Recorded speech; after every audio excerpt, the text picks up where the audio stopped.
Ada, lapar, haus.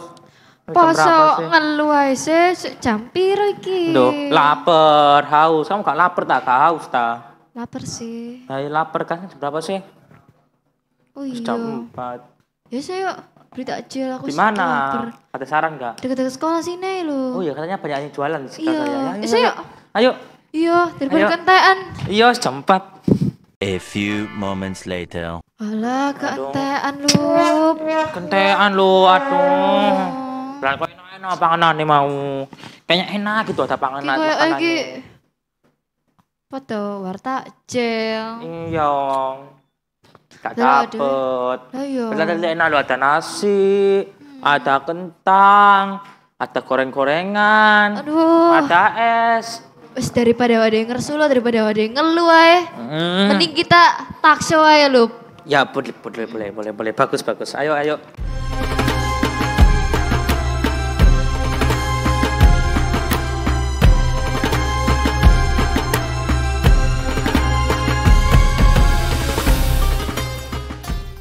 Hai Sobat Skanam. Welcome back to our talk show. The Six Talk Show, cerdas, unggul, berkarakter. Jadi, kita sebenarnya udah undang narasumber, tapi belum datang nih. Iya. Undang tamu, tapi belum datang. Nah, sambil kita nunggu, perkenalan diri dulu nih. Ya. Hai, saya Nafi Rizkyamita, biasa dipanggil Nafi dari 10 Perhotelan 1. Halo, saya Dimas Kulub, biasa dipanggil Kulub. Dari kelas 10 LP1. Halo. A few moments later. Ada tamu. Oh iya, Ayo ayo kita cek. Sampai. Assalamualaikum. Waalaikumsalam. Ya, Silakan duduk Pak, silakan duduk. ya. Kan Pak Munir. Mana kabarnya ini ya? Alhamdulillah Pak, Alhamdulillah, baik. apa ini? Iya, lagi ini Pak, lagi ada talkshow Pak. Oke. Mengenai bulan Ramadan. Gitu. Kayak ada pertanyaan dari anak-anak itu yang bingung, apakah akun ini di bulan Ramadan ada bisa membatalkan puasa atau bisa membuat mengurangi pahala puasa atau gimana gitu. Ya. Gitu. Oh iya guys, Pak Munir ini adalah salah satu guru agama di SMK Negeri 6 Surabaya. Gue. Oke, kita udah siapin 7 pertanyaan Pak. Ada 7 pertanyaan. Jadi yang pertama pasti anak-anak di SMK Negeri 6 ini kan pasti ada yang pernah membatalkan puasa secara sengaja atau biasa mungkin- kita sebut tuh mokel lah ya Pak. Ya, mungkin diam-diam mungkin itu. Nah, maupun di rumah atau di sekolah, mokel diam-diam gitu kan. Nah, itu tuh hukumnya gimana Pak menurut Islam? Oke. Bismillahirrahmanirrahim. Alhamdulillahirabbil alamin. Allahumma shalli ala sayyidina Muhammad wa ala ali sayyidina Muhammad. Amma ba'd. Syukur alhamdulillahirabbil alamin. Kita dapat melaksanakan so terhadap pertanyaan tadi, pada hakikatnya Islam itu memberikan perintah kepada manusia mastata'tum, sesuai kemampuannya. Artinya kemampuan perintah Allah kepada manusia tentunya sesuai dengan kemampuan manusia. Allah tidak mungkin memberikan beban melebihi kemampuan manusia. Tinggal bagaimana seseorang itu melakukan puasa, niat melakukan puasa tersebut karena Allah atau karena hal yang lain. Terhadap fenomena orang yang mokel atau yang membatalkan puasa tanpa ada alasan, tanpa ada uzur syar'i, tanpa ada hal-hal yang dibenarkan dalam agama, misalnya karena sakit, karena bepergian jauh, maka hal itu merupakan perbuatan dosa yang dilakukan oleh manusia. Nah, kenapa hal itu dilakukan? Karena Allah memberikan perintah kepada umat manusia, terutama umat Islam itu pasti ada manfaatnya. Ya. Sedangkan manusia itu dengan sengaja tidak melakukan perintah Allah adalah bukti ketidaktaatan dia kepada Allah Subhanahu wa taala yang telah memerintahkan. Rasulullah sallallahu alaihi wasallam bersabda, barang siapa yang berbuka puasa tanpa ada alasan atau uzur syar'i yang dibenarkan oleh agama, 1 hari saja dalam bulan Ramadan, maka dia tidak akan bisa menggantikannya dengan puasa sepanjang tahun. Ini yang perlu diperhatikan, terutama pada adik-adik ya, anak-anak sekalian. Jadi jangan mudah untuk tergoda tidak melakukan puasa dengan sengaja. Itu nih Pak. Pertanyaan kedua ini kan, kan kayak setan kan di kerangkeng tuh Pak ya di bulan Ramadan ini Pak ya. Kok masih ada sih Pak kayak anak-anak yang mokel, tidak puasa, apalagi tak sholat tuh Pak. Iya, Gimana itu Pak? Itu masih banyak lah. Ya, bisikan setan dari mana itu Pak kira-kira itu? Kan setan tuh di kerangkeng, dikurung. Ya, sebagaimana firman atau sabda Rasulullah sallallahu alaihi wasallam, ketika bulan Ramadan datang, maka pintu-pintu surga dibuka, pintu-pintu neraka ditutup, dan setan dibelenggu oleh Allah Subhanahu wa taala. Nah, kenapa masih ada orang yang melakukan perbuatan dosa? Karena di dalam diri manusia itu ada nafsu, ada hawa nafsu. Innan nafsa la'ammaratum bisu. Kenapa? Karena nafsu itu punya kecenderungan memaksa manusia untuk berbuat jelek atau berbuat buruk. Nah, memang dibelenggunya setan itu bukan berarti semua setan itu tidak akan menggoda. Bisa jadi yang jenderal-jenderalnya setan itu dibelenggu, tapi sing kroco-kroco ini juga akan tetap menggoda manusia. Tapi yang paling penting adalah tujuan dari Ramadan, puasa di bulan Ramadan itu adalah mengendalikan hawa nafsu kita. Kenapa? Karena nafsu kita ini punya kecenderungan untuk mendorong kita berbuat dosa dan maksiat. Nah, itu yang harus diperhatikan. Berarti nafsu itu adalah salah satu yang bisa membatalkan puasa kita ya Pak? Iya. Terus selain nafsu sama makan minum, apa aja yang bisa membatalkan puasa kita nih Pak? Oke, yang membatalkan puasa kita di bulan Ramadan khususnya tentu selain makan dan minum adalah melakukan hubungan suami di siang hari bulan Ramadan. Itu jelas membatalkan puasa. Ya. Jadi berhubungan suami istri ini salah satu perbuatan yang dilarang, ya. Kalau malam oke, ya. Jadi hal itu terjadi pada zaman Rasulullah Sallallahu Alaihi Wasallam ketika para sahabat di bulan Ramadan itu tidak melakukan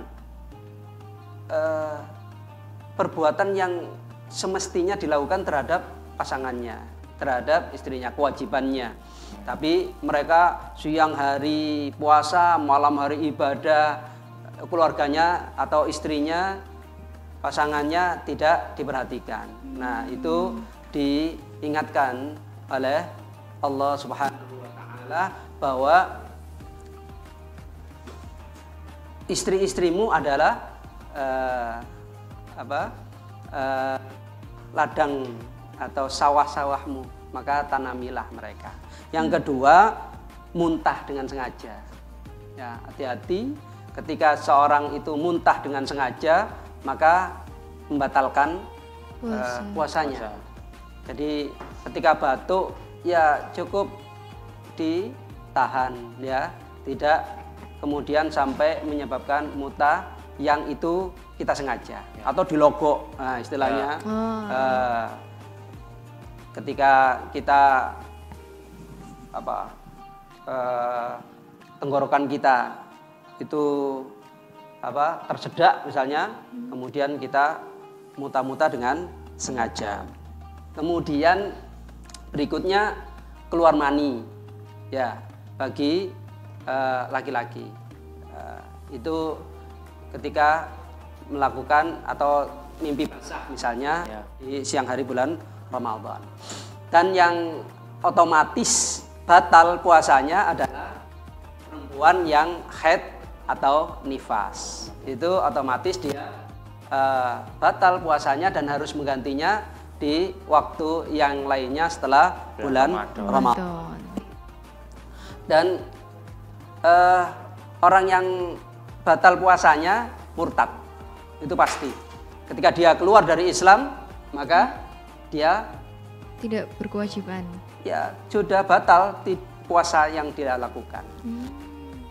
Dan yang terakhir, yang membatalkan puasa selain makan dan minum adalah memasukkan sesuatu atau menginjeksi sesuatu ke dalam tubuhnya yang menyebabkan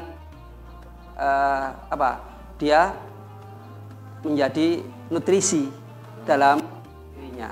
Contohnya infus ya. Misalnya sengaja suntikan nutrisi atau transfusi darah, itu menyebabkan seseorang itu bertambah kuat dalam berpuasa. Mungkin itu beberapa poin ya yang menjadi pelajaran kita. Oke. Dan ini lagi Pak, ada satu lagi pertanyaan. Bagaimana kalau orang itu berpuasa tapi tidak sholat ya Pak? Antara puasa dengan sholat itu adalah rangkaian dari rukun Islam. Al-Islamu an tasyhada an la ilaha illallah wa tuqimus salata wa tu'tuz zakata wa tasuma ramadana wa tahujjal baita man istata'a ilaihi sabila. 5 hal ini merupakan rukun. Kalau rukun itu tidak dilaksanakan, maka tidak sah keislamannya. Dalam artian apa? Sholat itu adalah rukun Islam yang kedua setelah syahadat. Sedangkan puasa adalah rukun Islam yang keempat. Jika seseorang berpuasa tetapi dia tidak sholat, maka dia meninggalkan kewajiban yang lebih utama daripada kewajiban yang lain, yaitu puasa di bulan Ramadan. Itu intinya. Maka ya tetap dosa apa yang dia lakukan itu. Baik. Nih, ngomong-ngomong soal sholat ya kan Pak. Nah, waktu Ramadan kita biasanya ngelakuin sholat taraweh berjamaah. Taraweh setelah sholat Isya itu ya. Nah, amalannya itu apakah berbeda dari sholat biasanya? Kenapa? Sholat taraweh. Apa keutamaan sholat taraweh? Saya tanya sekarang. Apakah ada sholat taraweh di bulan selain Ramadan? Tidak ada. Enggak ada. Itu merupakan satu keistimewaan. Sholat taraweh itu hanya ada di bulan Ramadan. Maka hal yang diutamakan ketika seseorang melaksanakan puasa, maka malamnya dia juga melakukan ibadah. Maka dalam hadis ada 2 hadis yang selalu beriringan itu, man shoma ramadhana imanan wahtisaban ghufira lahu ma taqaddama min dambi. Barang siapa yang berpuasa di siang hari bulan Ramadan, ghufira lahu ma taqaddama min dambi. Karena iman dan mengharapkan pahala, Allah akan menghapus dosa-dosanya yang telah lalu. Di hadis yang lain disebutkan man qoma ramadhana imanan wahtisaban ghufira lahu ma taqaddama min dambi. Duanya mirip. Kalau pertama soma, yang kedua qoma. Barang siapa yang berdiri untuk sholat, dalam hal ini sholat di malam hari bulan Ramadan dengan keimanan dan mengharapkan pahala dari Allah Subhanahu wa taala, maka Allah akan menghapus dosa-dosanya yang telah lalu. Maka intinya kalau siang kita berpuasa, kalau malam kita sholat taraweh itu merupakan hal yang diutamakan. Ya, jelas pahalanya lebih besar daripada sholat yang lain karena ibadah ini khusus di bulan Ramadan. Ya, di samping karena mendekatkan diri kepada Allah Subhanahu wa taala dan memperbanyak zikrullah, memperbanyak doa kepada Allah Subhanahu wa taala. Oke. Ada lagi? Oh, ada Pak, ini. Oke. Apa itu arti malam Lailatul Qadar itu, Pak? Oke. Ya. Itu malam katanya 20 hari puasa ya coba. Setelah 20 hari puasa 10 hari sebelum hari raya itu malam-malam yang ditunggu sama seluruh umat muslim untuk menjabarkan doa-doanya itu, Pak. Oke. Saya koreksi pertanyaannya. Malam Lailatul Qadar. Arti dari Lailatul Qadar itu malam Qadar. Kalau pertanyaannya malam Lailatul Qadar berarti malam Qadar. Ya kan? Jadi apa yang dimaksud dengan Lailatul Qadar itu juga sudah disebutkan dalam surat Al-Qadr, inna anzalnahu fi Lailatul Qadar. Sesungguhnya Allah menurunkan Al-Qur'an fi Lailatul Qadar, di malam Al-Qadar. Malam Qadar itu Lailatul Qadri khairum min alfi syahr. Malam Qadar itu lebih baik dari 1000 bulan atau 83 tahun. Artinya apa? Di malam Lailatul Qadar itu terjadi peristiwa yang luar biasa di mana Allah menurunkan Al-Qur'an langsung dari Lauhul Mahfud ke Sama'ud Dunya. Itu Lailatul Qadar. Secara langsung ke Sama'ud Dunya atau langit dunia. Loh, Al-Qur'an kan diturunkan secara bertahap, Pak. Itu artinya turunnya Al-Qur'an dari Sama'ud Dunya, dari langit dunia kepada Rasulullah SAW melalui malaikat Jibril secara bertahap. Secara berangsur kurang lebih 23 tahun Al-Qur'an itu turun. Nah, kalau istilahnya turunnya Al-Qur'an dari Sama'ud Dunya ke Rasulullah itu namanya nuzulul Qur'an. Apa nuzul Qur'an itu? Turunnya ayat Al-Qur'an 5 ayat pertama kali. Itu di malam nuzul Qur'an tanggal 17 Ramadan. Di surat Al-Alaq. A'udzubillahi minasyaitonirrajim. Bismillahirrahmanirrahim. Iqra bismi rabbikal ladzi khalaq, khalaqal insana min 'alaq. Iqra wa rabbukal akram, alladzi 'allama bil qalam, 'allamal insana ma lam ya'lam. Kalau seseorang pada malam Qadar ini dia mendapatkannya rahmat Allah. Kenapa? Karena tanazzalul malaikatu warruhu fiha. Para malaikat itu turun ke muka bumi ini dan para ruh itu turun ke muka bumi ini biidzni rabbihim min kulli amr. Jadi memberikan rahmatnya kepada manusia yang melakukan ibadah di bulan Ramadan, khususnya di malam Qadar.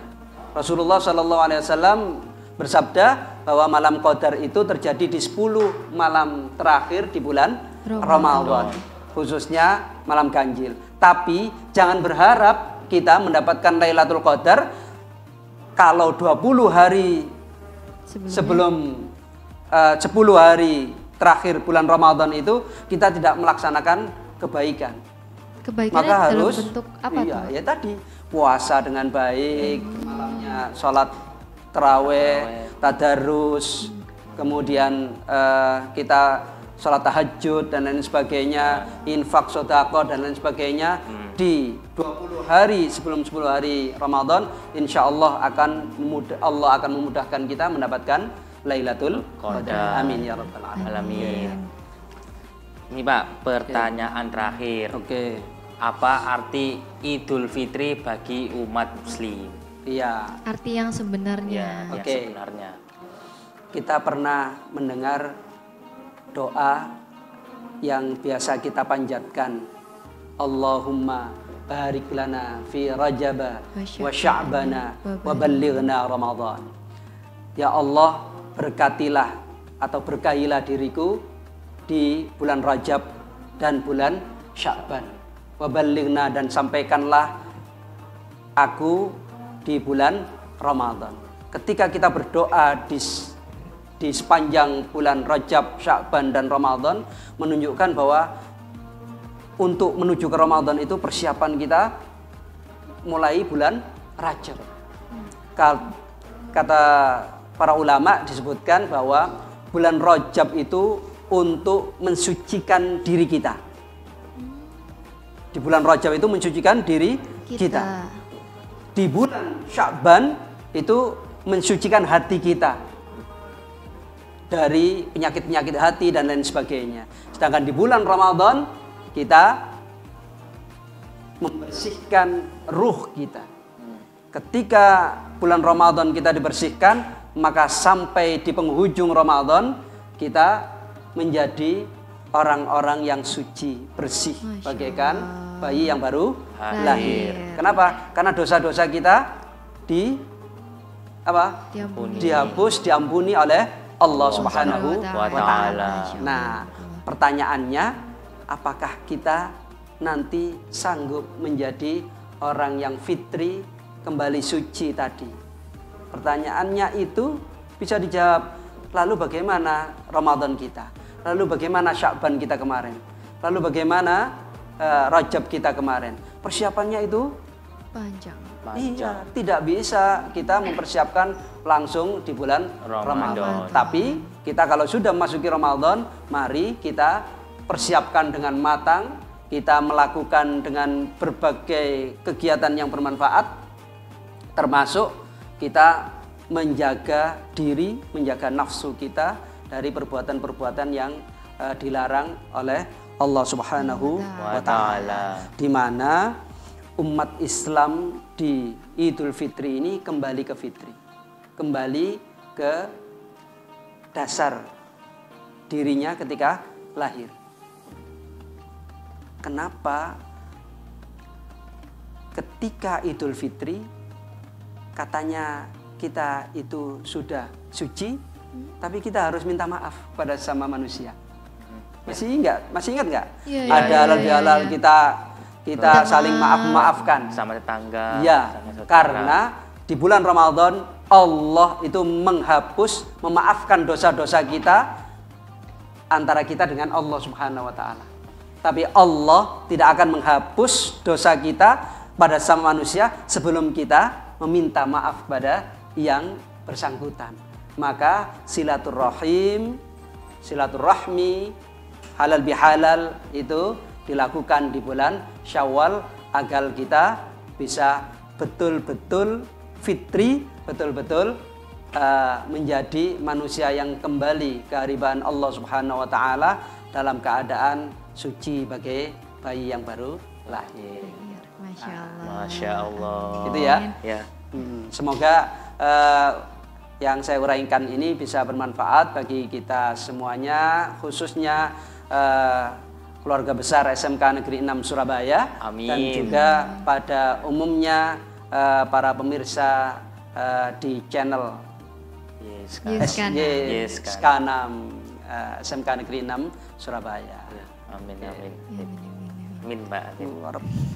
Buka puasa ini ya. Iya. Cukup ya. Cukup. Kalau punya ilmu tidak hanya didengarkan, dipelajari, tapi yang paling penting adalah diamalkan.